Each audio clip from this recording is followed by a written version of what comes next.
নমস্কার বন্ধুরা। পার্থ টেস্টের প্রথম দিন খেলা জমে ক্ষীর। এর চেয়ে ভালো শুরু ইন্ডিয়া অস্ট্রেলিয়া সিরিজের আর কখনো দেখেছি বলে ইদানিংকালে মনে পড়ে না। ইন্ডিয়া ১৫০ অল আউট, এটা এক্সপেক্টেড। ইন্ডিয়া যে প্রচুর রান করে ফেলবে সেটা আমি গতকালই ইঙ্গিত দিয়েছিলাম যে পার্থের ওই পিচে ইন্ডিয়া বাউন্স সামলাতে গিয়ে নাকানি চোবানি খাবে, এবং তাই হয়েছে। ১৫০ রান করেছে।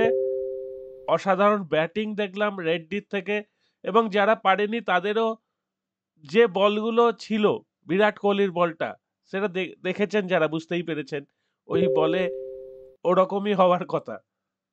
কিন্তু যাদের ঘরের মাঠ, যারা ওখানে ইন্ডিয়াকে ডেকে এনে মানে জাস্ট একটা ব্রেকফাস্ট করবে বলে রেখেছে, তাদেরকে এরম ভাবে নাকানি চোবানি খাওয়াবে ইন্ডিয়ান বোলিং, এটা ওরা স্বপ্নেও ভাবেনি।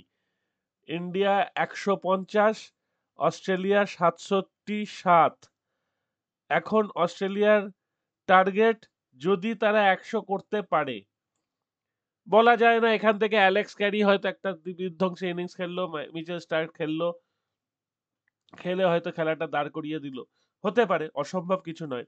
কিন্তু ১৫০ রান করার পর যদি ইন্ডিয়া ফার্স্ট ইনিংসে ৫০ বা তার বেশি লিড নেয়, তাহলে ইন্ডিয়ার মনোবল অনেকটা ভালো থাকবে, এবং পরবর্তী ইনিংসে ইন্ডিয়া ভালো রেজাল্ট করবে বলেই আমার মনে হয়। যদিও পার্থের পিচ দুদিনের মাথায়, কালকে ৩ উইকেট নিতে যদি ১.৫ থেকে ২ ঘন্টাও লেগে যায় ইন্ডিয়ার, হ্যাঁ, যদি একটা অসম্ভব ইনিংস খেলে দেয়, দুজনে সারাদিন ব্যাট করলো বা টি পর্যন্ত ব্যাট করে দিল, তাহলে অন্য কথা। কিন্তু যেরকম খেলার গতি প্রকৃতি, তাতে ১০ থেকে ১২ ওভারের মধ্যে ৩ উইকেট পড়ে যাওয়া উচিত। কিন্তু ক্রিকেট অনিশ্চয়তার খেলা, সেই অনিশ্চয়তা ধরে নিয়েই আমি বলছি, যদি ফার্স্ট সেশনটা অস্ট্রেলিয়া কাটিয়েও দেয়, তাহলেও ৩৩ রান তুলে ফেলতে পারে, বা তার মধ্যে অল আউট হয়ে যেতে পারে। এটা ধরে নিলাম যে ইন্ডিয়া ফার্স্ট ইনিংসে কিছুটা লিড পেল। তার মানে লাঞ্চ বা তার আশেপাশের সময় থেকে যদি ইন্ডিয়া ব্যাট করতে শুরু করে, পার্থের পিচ কিন্তু একই থাকবে। ১.৫ দিনের মাথায় পার্থের পিচে সামান্যতম চেঞ্জেসও আসবে না। অতটাই বল লাফাবে, কোনো কোনো বল বরঞ্চ নিচু হয়ে যাবে। তো সেই জায়গায় ইন্ডিয়া যদি সেকেন্ড ইনিংসে ২৫০ প্লাস করতে পারে, যদি ৫০ রানের লিড পায়, তাহলে ইন্ডিয়ার পক্ষে খুব সুবিধা। যদি ৫০ রানের কম লিড পায়, তাহলে ইন্ডিয়াকে ২৫০ প্লাস রান করতেই হবে, এবং তারপর অস্ট্রেলিয়াকে একটা চাপে রাখার সম্ভাবনা দেখা যেতে পারে। এবং ইন্ডিয়া ১৫০ রান করার পরেও এই ম্যাচটা জিততে পারে বলে আমার মনে হচ্ছে। যদি কালকে শুরুতেই অস্ট্রেলিয়াকে ফেলে দেওয়া যায়, এবং ইন্ডিয়া যদি সেকেন্ড ইনিংসে একটা দায়িত্ব জ্ঞান পূর্ণ ব্যাটিং সবাই মিলে করে, ইন্ডিয়ার যা ব্যাটিং শক্তি, সেই তাদের মধ্যে থেকেই যদি সবাই দায়িত্ব জ্ঞান পূর্ণ ইনিংস খেলে এবং চেষ্টা করে যে হ্যাঁ, আমরা অস্ট্রেলিয়াকে হারাতে পারি, এই বিশ্বাসটা যদি রাখে, তাহলে হয়তো আমরা একটা সবচেয়ে বড় অঘটন দেখতে চলেছি, অস্ট্রেলিয়ার মাঠে প্রথম টেস্টে অস্ট্রেলিয়াকে হারানো। এটা কিন্তু বেশ বড় ঘটনা ঘটতে চলেছে। দেখা যাক, আমরা আশা করে বসে আছি সেটা দেখার জন্য। সেকেন্ড যে টেস্ট ম্যাচ গতকাল বলেছিলাম, সেটা শুরু হয়েছে West Indies versus Bangladesh. Bangladesh শুরুটা ভালো করেছে, টসে জিতে ফিল্ডিং নেওয়ার সিদ্ধান্ত নেয় এবং ওয়েস্ট ইন্ডিজকে ব্যাটিং দেয়। ওয়েস্ট ইন্ডিজ ২৩ ওভার ব্যাট করে ৫০ রান করে ২ উইকেটের বিনিময়ে। মাইকেল লোইজ ৭২ বলে ৩৬, আর কেভাম হজ ২০ বলে ১০। এছাড়া বাড়ি গেছেন হলো বার্থওয়েট আর কেসি কার্টি, মানে ২৫ রানে ২ উইকেট ছিল, সেখান থেকে আরো ২৫ রান তারা সংগ্রহ করে অবিচ্ছেদ্যভাবে। তো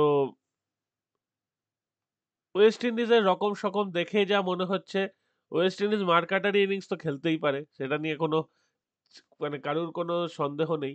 কিন্তু ওয়েস্ট ইন্ডিজ এখন ঠিক করে এসছে যে ধীরে সুস্থে খেলে আমরা ৩০০-র গণ্ডি পেরোবো, তারপর দেখা যাক বাংলাদেশ কি করে। এরম একটা সিদ্ধান্ত নিয়ে তারা মাঠে নেমেছে, এবং সেই দিকে এগোনোর চেষ্টা করবে। কতদূর সফল হবে না হবে সেটা সময় বলবে। তাদের ব্যাটিং শৈলী কতটা পরিপক্ক হয়েছে, কতটা ভালোভাবে তারা অ্যাপ্লাই করতে পারবে মাঠে এসে সেটাও দেখার, এবং বাংলাদেশের বোলিং শক্তির আজকে পরীক্ষা দেখা যাবে।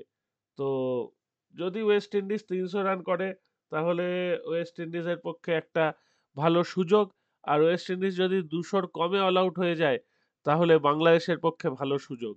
এখন দেখা যাক কোন দিকে খেলা ঘুরতে চলেছে। আর কিছু ফুটবল ম্যাচ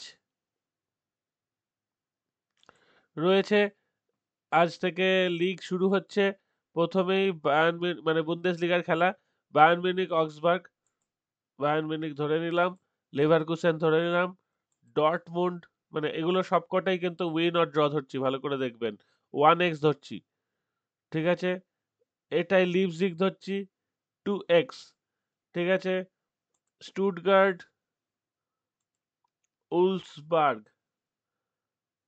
অবশ্য এই কিছু খেলা, কিছু খেলা না, একটাই খেলা শুধু আজকে রাত্রিরে, বাকি সব খেলা আগামীকাল। এখানে আজকে রাত্রিরে একটা গেটাফে আর ভেলাডয়েড 1x। এখানে আজ রাত্রিরে প্রথমে আছে এএস মোনাকো, 1x ধরে নিলাম।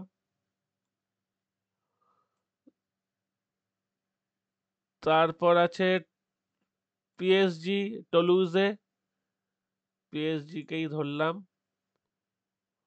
রাশিয়া প্রিমিয়ার লিগ তো কালকে দুপুরবেলা, না কাল দুপুর, হ্যাঁ কাল দুপুরে, সুতরাং ওইটা নিয়ে আর আলোচনা করছি না, এখন ওটা আলোচনা থাক। তো এইভাবে আমরা ক্রিকেট এবং ফুটবল মোটামুটি কভার করে ফেললাম। দেখা যাক কোন দিকে টেস্ট গড়ায়। টেস্টের দিকে তো আমরা অবশ্যই তাকিয়ে থাকবো, এই দুটো টেস্ট খুব গুরুত্বপূর্ণ, ইন্ডিয়া আর অস্ট্রেলিয়ারটা, আর বাংলাদেশ আর ওয়েস্ট ইন্ডিজের টেস্টটাও ফেলনা নয়, অবশ্যই ভালো খেলাই হবে।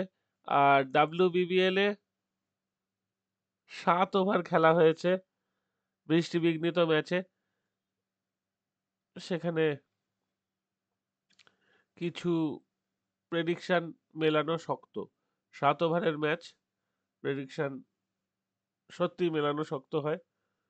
তো যাই হোক, আজকে এতটাই, এবং আশা করছি যে টেস্টের খেলা আগামীকাল আরো জমে উঠবে, বিশেষ করে ইন্ডিয়া এবং অস্ট্রেলিয়া। আমরা অধীর আগ্রহে অপেক্ষা করব সেই খেলাটার দিকে। তাহলে এখানেই শেষ করছি, ভালো থাকবেন বন্ধুরা।